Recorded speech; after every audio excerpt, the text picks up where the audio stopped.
Hello, good And we evening. are It's live. Friday. Hello. Good evening po. Nandito naman po kami mga kapatid sa inyong harapan upang kami po ay magkikipagkwentuhan na naman sa inyo at naririto ang ating mga kapatid sa bawat screen nila upang tayo ay kausapin or magpaliwanagan, di ba? Dahil meron po tayong magandang ipapaliwanag ngayon, tanong, sagot, 'di ba? Kaya't wag po kayong mawawala at diretso lang po ang inyong panonood hanggang sa matapos ang ating pakikipagkwentuhan, ang ating video sa oras na ito. Dahil mamimiss ninyo yung lagi ninyong inaasahan na tanong at masasagot na natin sa pagkakataong ito, mga kapatid.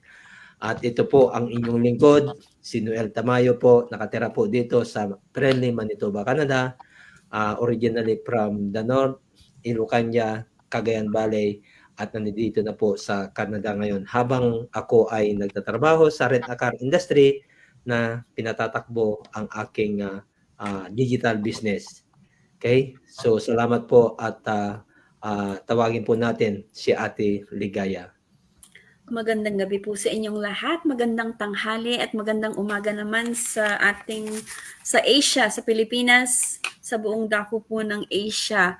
Ako po si Ligaya Pangan Kim, originally from Pampanga, Philippines. Maya Pabengi po kaya kayungan. At I am currently living naman po dito sa San Diego, California. I'm a mom of 17 years teenager. Teenager, almost turning 17 na nga siya this year. And I am a wife and a full-time employee, but I am also a proud digital business owner. I'm glad to be here with you tonight together with my successful business partners. Thank you, kapatid.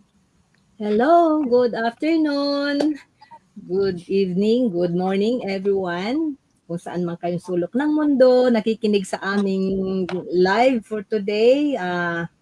Yes, this is Jocelyn Higa from Okinawa, Japan, originally from Daraga Albay, Philippines. And yes, I am a job quitter na po ako sa aking business dati, yung strategy business, yung ano ba yun? Yung physical business. Physical tawag ko po doon. Yes, and now I'm a proud digital business owner. Thank you. Thank you, Ate Jo. Hello, everyone! Good evening po dito sa California, Santa Clarita, California. I'm Pamela Cortez. Kamusta po ang lahat? And happy Wednesday po ng gabi. Yes, but wherever you are, good morning, good afternoon. At yes, maraming salamat po for tuning in again dito po sa aming Wednesday night edition. Dito po sa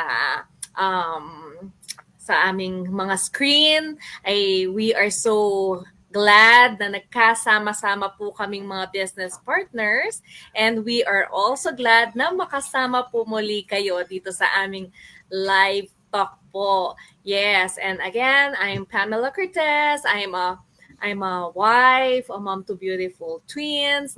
I'm a full-time employee, and at the same time, I'm a proud digital business owner po. Salamat po. Hi, Yes, good afternoon. Good evening, good morning. Saan man po kayo dako ng mundo. I'm Krista Moto, living here in Japan originally from Philippines, Legazpi City. I'm Bicolana, and I'm a proud digital business owner. Thank you po. Hello, good evening, everyone. My name is Anne from California, USA, originally from Marinduque, Philippines. I'm a mom of two beautiful kids and a full-time scientist by profession and a proud digital business owner as well. Thank you po. Ayun.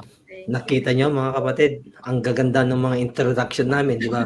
Hindi po ba kayo maiengganyo sa amin? Wala po ba kayong wala bang nangingiliti sa inyo para sumunod sa aming mga ginagawa? Nangingiliti talaga. Nangingiliti. Yung palang introduction ng bawat isa sa amin dito mga kapatid ay ang sarap pakinggan na, 'di ba? Yung tenga mo parang ginaganon na yung ano, para ano ba yung ginagawa nila? Bakit lagi silang naggugulat? Maganda. Yun yung regular nilang session, 'di ba? So ngayon, ang katanungan po natin ngayon ay kapit lang mga kapatid dahil sigurado na mapapasarap yung pakikinig or panonood sa ating mga kasagutan ngayon dito sa ating katanungan. So mga kapatid, lahat po ba ng negosyo ay kailangan ng puhunan? So sa tingin ko ay may magandang sagot niyan si Ate Jo. Kasi si Ate Jo, mga kapatid, kung hindi nyo nalalaman, talagang business owner po ito. Kaya kung ang sagot ni Ate Jo ay hindi ka nais-nais doon sa tanong, ay malamang sa hindi. Grabe. Mapapawaw kayo. Kaya tunog lang. Stay tuned hanggang sa matapos yung paliwanagan dito. Ate Jo, please. Okay, thank you so much for that. Yes, para sa akin po, ang business, kailangan po talaga natin lahat ng puhunan. Okay. Pero depende naman po yon sa inyong business na bubuksan. Pero halos lahat naman siguro, kahit hindi business, kahit anong trabaho dyan, nangangailangan ng puhunan, di po ba? So, unang-una, syempre, yung pangailangan mo sa sarili mo. Kahit sa sarili man o empleyado ka man or as yung owner ka, kailangan, di ba, lagi kang nakaayos araw-araw. Isa na yon sa mga puhunan. But kung business talaga ang as a owner ka na isang business, kung magtatayo ka ng isang business establishment, ang laki po talaga ng puhunan. Okay? Malaki yon, as in malaki. Depende po yon sa business na gagawin nyo. Say, magpapatayo ka ng building. Yung plan doon, maraming gastusin. Sa pagpatayo na lang ng yung building, napakalaki na ng puhunan na yon. So, bago ka naman makapag-umpisa ng business is marami na yung utang mo nun. Kumbaga sa talagang paliit na yung utang mo nun sa bangko, di ba? Halos lahat naman siguro nag-open ng business, may utang. Alam ko yun. Depende na yung kung talagang nag-start ka na, organic na yung business mo, na minana mo sa ninuno mo, siyempre yung organic na yun. Sabihin, nanggagaling na dun sa taas, so, tagamana ka na lang. Pero at least, konting puhunan na lang yun. Pero para sa akin po, nag-umpisa kami sa business dito. Napakalaki ang naging puhunan ng business. Sa una, depende po yun sa'yo kung talagang mapapalago mo yung business mo. Pag hindi, mag-i-expand ka na naman. Another utang na naman yun. Pag ganun yun, paiikutin mo yun. Another utang. So, palaki yung investment pagdating sa business. Pagdating sa mga yung katulad ng business namin na yung family business lang yon, pero naging siya, yung gusto mo namin palakihin ang isang business dito sa Japan, pero napakalaki po ang kailangan. Kaya nga, nagpapasalamat ako at nakita ko itong digital business na very affordable po siya. Dito po ako nagkaroon ng bakit hindi ito lumabas noon pa? Kung kailan pa ako nahirapan na doon sa dati naming businesses na inabot pa ng 3 decades bago pa ako nakapag-quit doon sa job na yon.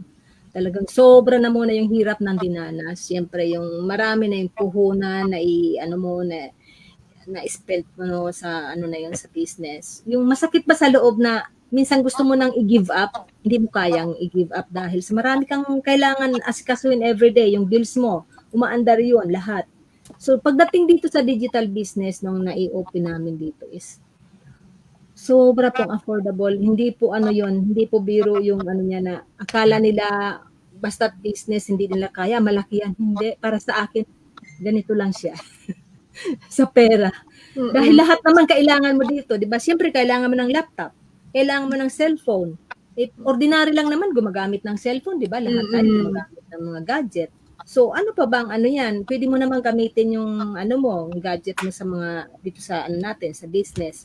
So hindi naman po malakihan yung puhunan dito sa digital business. Kaya kahit naman siguro yung mga employee nang gumagamit din sila ng puhunan, lahat businessman or employee po, puhunan po kailangan 'yon. So hindi po ano sasabihin niyo na, kailangan ba ang puhunan diyan?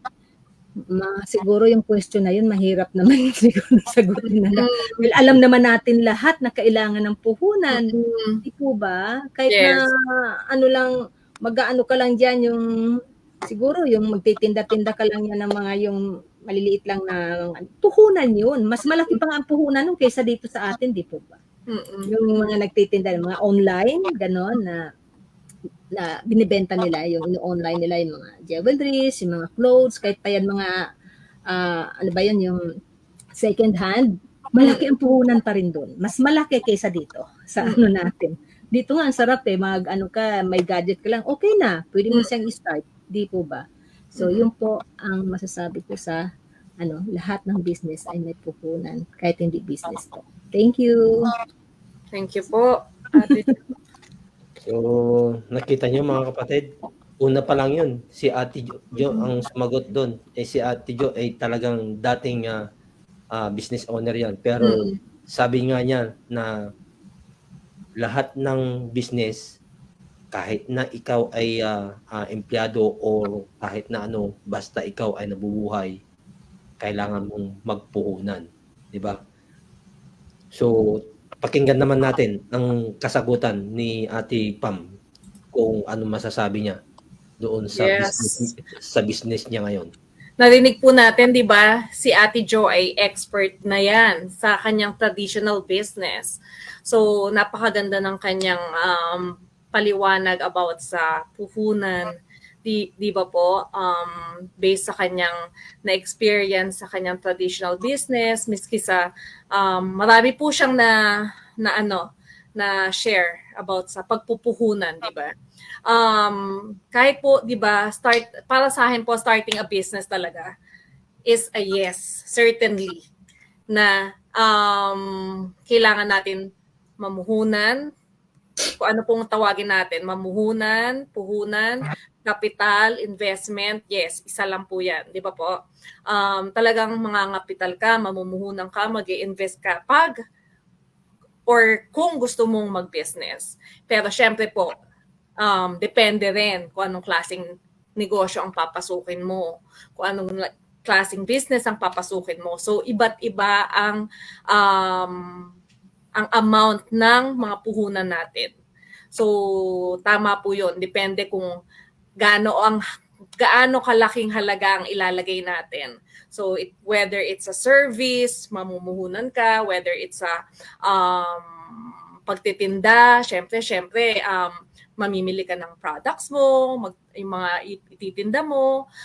Minsan, kung talagang about sa pagtitinda, minsan kung gusto mo magtayo ng tindahan, mamumuhunan ka rin, di ba, sa mga equipments. Tapos, syempre, yung mga locations or minsan nagpapagawa ka ng mga flyers mo, ng mga business cards mo, part yun ng pagpupuhunan din, di ba? Kahit sabihin pang expenses yun, linalagay mo pa rin yun sa business mo. Naglalabas ka pa rin ng pera doon, di ba po? Kahit na, miski nga, naalala ko yung bata ako, miski yung mga nagpupunta sa aming pedicure, manicure, namumuhunan din po sila. Namumuhunan sila na pumunta sa mga bahay-bahay. Dapat meron silang puhunan na ang ginagamit nilang puhunan yung mga yung mga kagamitan nila, nail cutter, nail clipper, di ba po? Mamumuhunan sila sa kagamitan nila. Miski yung mga services na pupunta sa mga bahay po na mga naggugupit ng buhok, yan, namumuhunan niyang panigurado dahil pag travel pa lang sa bahay-bahay, kahit na sabihin mong service lang yung ginagawa nila, naglalagay rin sila ng puhunan sa negosyong pinasok nila. Yes, and miski po na katulad po ako based sa aking experience as empleyado, miski po yung yung lugar na pinagtatrabahoan ko, namuhunan po yan. Namuhunan po at the same time, kasi po minsan mga tanong sa atin kung wala silang ganyang halaga, di ba? Pero gumagamit po sila ng ang puhunan nila, minsan kung wala silang personal na pera, pupunta sila, ginagamit nila yung mga line of credits nila, naglo-loan sila sa bangko, or nanghihiram sila sa mga kaibigan nila. So, talagang meron pa rin pong puhunan, meron pa rin pong pangangapital, meron pa rin pong pag-i-invest na ginagawa. So, ibig sabihin po, malaking negosyo, maliit na negosyo, mamumuhunan ka po talaga. Katulad po din ako nung bata ako, nasabi ko nga po kanina to sa pagla-live ko kaninang umaga, miski po yung bata kami na may gusto kaming mabili, ang ginagawa po ng mami ko, pinagtitinda niya po kami.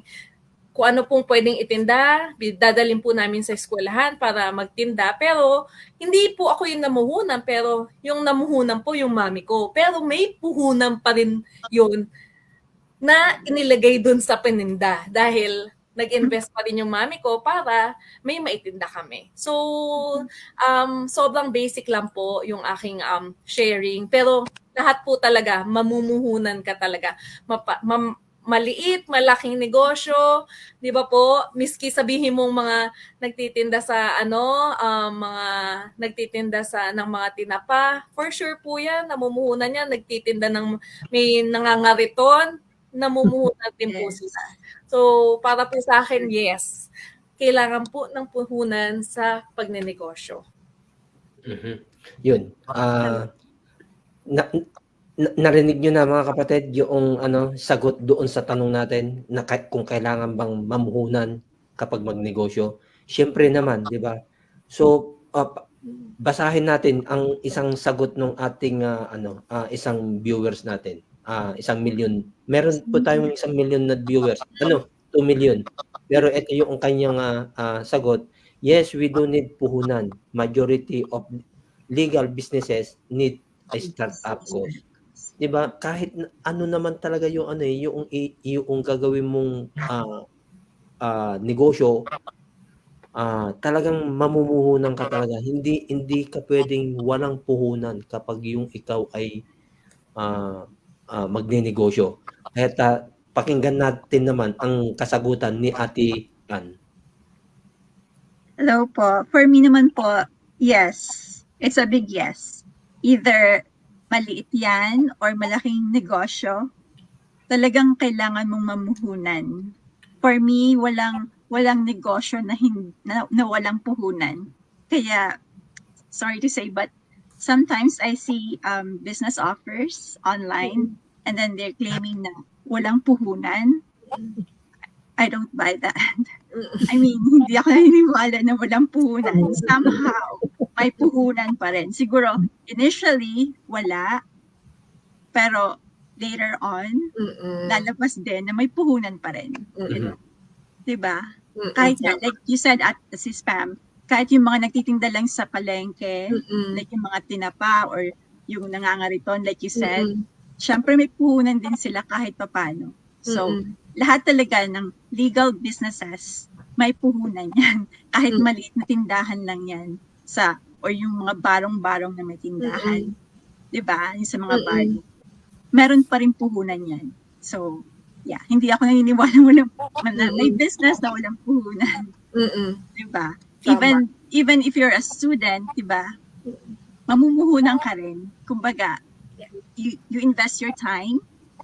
And then, syempre, yung tuition fee na, you know, like yung, syempre, yung mga magulang mong babayad noon. But then, it's still puhunan. Diba? They invest money and time para makagraduate ka. And then, later on, makapagtrabaho ka. Right? So, lahat po, may puhunan. So, Yes. So, thank you po. Thank you. So, 4 na mga kapatid yung nagsasabi na talagang kailangan ng puhunan sa pagnenegosyo. Ulitin natin na magtanong sa merong talagang business. Meron siyang business. Okay? Sa Ate Chris. Mm. Yes po, sa tanong po na yan, kung may puhunan, talaga po talaga kailangan ang puhunan dyan. Dahil hindi po makakapag-start ang business kung walang puhunan. At kailangan yan, lalo na sa aking business, kailangan kang mag-seminar, may binabayaran, may yung pupunta pa kami sa pulis, lahat yun may binabayaran. Kailangan mong ayusin yung iyong store. Permits. Kailangan mo, kailangan po may pag may ayusin ka, siyempre kailangan po mo po doon ang pera para ayusin mo po yung iyong, para maganda po, para makita nila na ang business mo ay talagang maayos, maganda. Kaya aayusin mo po talaga, kaya kailangan mo po talagang mamuhunan. Yung mga halimbawa may staff ka, kailangan mo pang magtabi ng pera para ready ka po sa lahat ng gastusin bago ka po makikita ba sa iyong business. Kaya kailangan ready ka po talaga sa business na yung papasukin po. Kaya lahat po bago ka papasok sa business, kailangan handa po at may puhunan. At siyempre po, yung kailangan palagi kang maayos,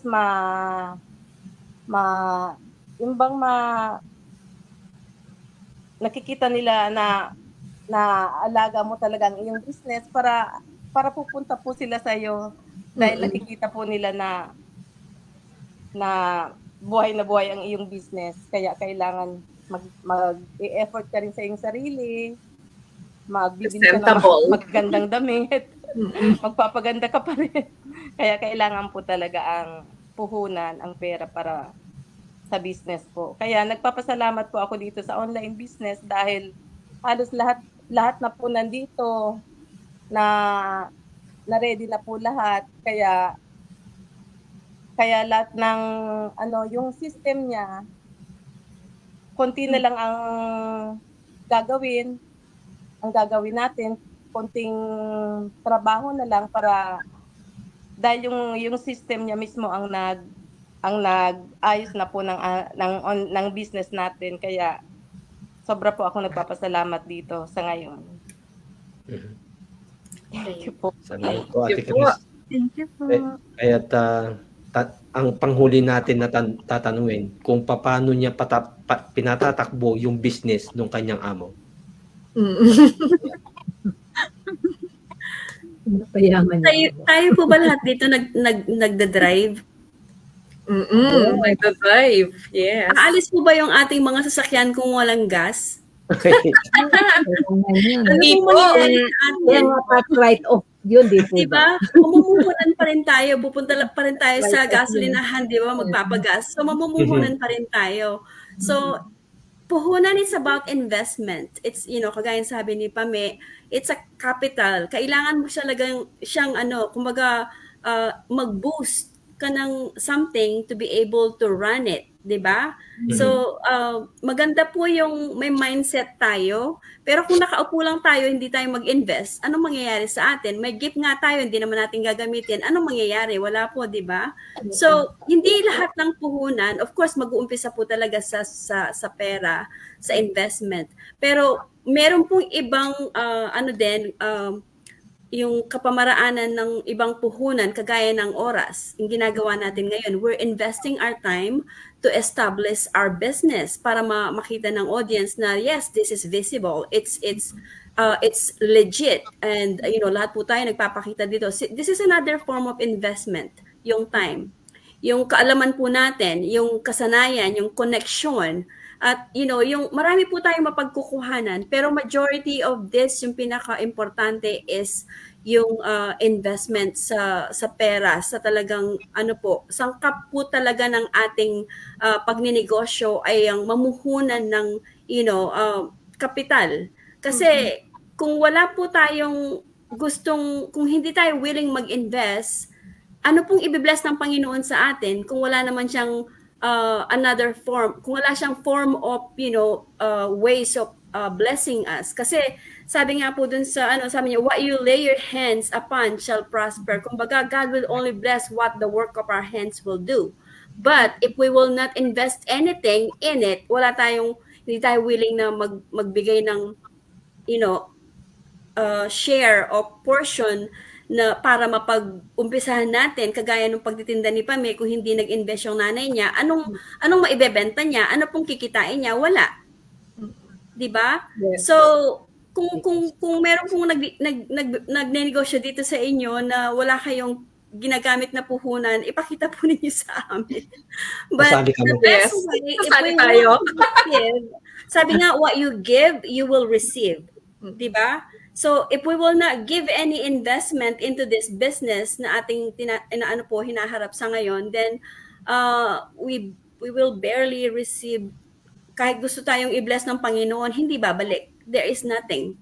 Di ba logic po siya, di ba? If we will not invest in anything, kahit na yung mortar and brick, or ang kagandahan nga po dito, kagaya ni sabi ni Ate Chris, na everything is established. All we need to do is to invest yung 90 minutes na ating panoorin ng ating free webinar, yung complimentary webinar. That is another investment time. 90 minutes lang po to start. Yes. To be able for you to find out if this is for you or not. And then there's a next step. I-reveal na po namin. You have to invest $149 to be Yes. able to unlock kung ano po ba talaga ang ino-offer ng business na ito sa inyo. If it's for you, that's good po. Mag-pray po kayo. But if it's not for you, it's okay. Kasi po, lahat po tayo may mga mindset or may gift, or we know when we know it if it's for us or not. And that then 149 is refundable, right? Yes. Wonderful. Yes, within 30 days ba yun, kapatid? Yes. It is refundable po. So wala pong mawawala sa inyo, but you will gain more knowledge. Tapos marami po kayong community na mamimit. So one of the best benefit po ng business na ito is yung aming community. Kagaya nito, we did not know each other before. Ako, ang kilala ko lang si Pame, pero this time, majority of our business partners parang magkakapatid na. So we're getting closer, even though nakikita lang kami sa screen. Maybe, one of these days, pupunta na tayo sa Japan, or, all over the world. Maraming opportunities. So you have to invest to be able to receive a blessing from the Lord. So, ganun lang po yung simpleng ma-share ko about kung kailangan natin ng puhunan. Yes po, we do need investment to be able to start a business. Ayun po, kuya. Ayun. Siguro naman, mga kapatid, nasagot na namin ang inyong mga katanungan. Yung katanungan ninyo na lahat po ba ng negosyo ay kailangan ng puhunan? Kapatid, 101% true. Kailangan mo ng puhunan. Kahit na sabihin mong meron ka ng sariling cellphone, laptop, tablet, hindi po aandar yan kapag wala kang data, kapatid.